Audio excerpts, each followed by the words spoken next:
Hello everyone, இன்றைக்கி என்ன ஸ்பெஷல்னா potato gravy. அதுக்கு இன்க்ரீடியன்ட்ஸ் நான் ஃபஸ்ட்டு சொல்லிடுறேன். தாளிக்க கடுகு, 3 வெங்காயம் சாப் பண்ணி வச்சுருக்கேன், 2 தக்காளி சாப் பண்ணியிருக்கேன், மிளகாத்தூள், உப்பு, பொட்டேட்டோ ஒரு 7 வந்து சாப் பண்ணி வச்சுருக்கேன். அந்த மசாலா வந்து இதில் போட்டு மிக்ஸ் பண்ணி ஃப்ரை பண்ணணும், அதுக்காக அது தனியாக எடுத்து வச்சுருக்கேன். இந்த மசாலா பார்த்திங்கன்னா கிரேவிக்கு மிளகாத்தூள், காஷ்மீரி சில்லி, மல்லித்தூள், உப்பு, இஞ்சி பூண்டு பேஸ்ட். இப்போ எப்படி பண்ணுறதுன்னு பார்க்கலாம். பேன் ஹீட் ஆகிடுச்சு. இப்போ நான் உருளைக்கிழங்கை வந்து இதில் ஆட் பண்ணிக்கிறேன்.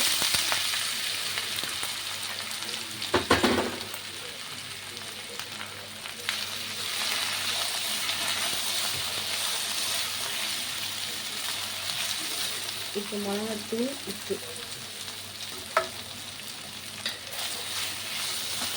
இதை நல்லா மிக்ஸ் பண்ணிக்கலாம். இது நல்லா கொஞ்சம் வேகட்டும், அப்போ தான் நல்லாயிருக்கும் கிரேவிக்கு. இப்போ இது நல்லா ஃப்ரை ஆகிடுச்சு. நான் வேறு ஒரு பிளேட்டில் வந்து இதை போட்டுக்கிறேன். அடுத்து கிரேவி ரெடி பண்ணணும். அதுக்கு நான் ஆனியன் வந்து இங்கே ஆட் பண்ணிக்கிறேன்.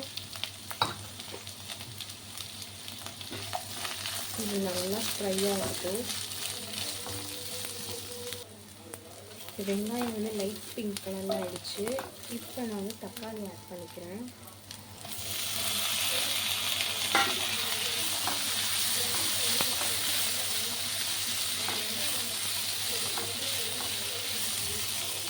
இப்போ இஞ்சி பூண்டு பேஸ்ட் ஆட் பண்ணிக்கிறேன்.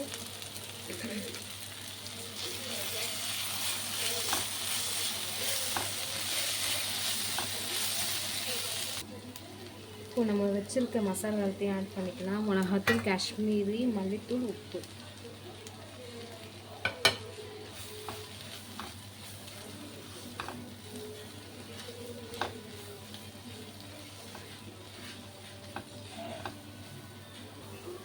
இப்போ இது நல்லா ஃப்ரை ஆகிடுச்சு. மசாலாலாம் போட்டேன், மிக்ஸ்ட் ஆகிடுச்சு.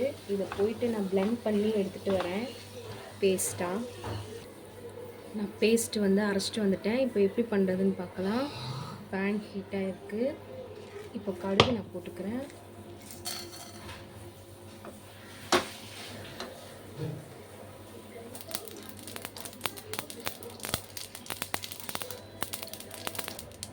இப்போ கருவேப்பிலை போட்டுக்கிறேன்.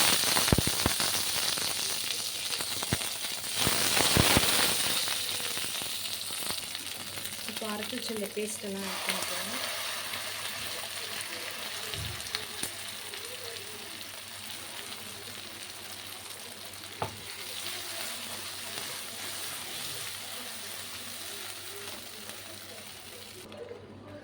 இப்போ இதை நல்லா கொதிச்சிருச்சு. இந்த டைமில் நான் ஃப்ரை பண்ண உருளைக்கிழங்க இதில் ஆட் பண்ணிக்கிறேன்.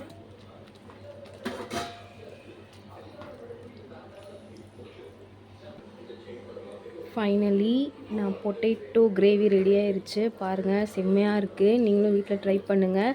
இது சாம்பார், கர்ட் ரைஸ் எல்லாத்துக்கும் நல்லாயிருக்கும். வெரைட்டி ரைஸ்க்கெலாம் நல்லாயிருக்கும். இந்த வீடியோ பிடிச்சிருந்தா லைக் பண்ணுங்கள், ஷேர் பண்ணுங்கள், மறக்காமல் என் சேனலை சப்ஸ்கிரைப் பண்ணுங்கள். பக்கத்தில் இருக்கிற பெல்லை கிளிக் பண்ணுங்கள். நான் போடுற வீடியோலாம் வரும். பாய்.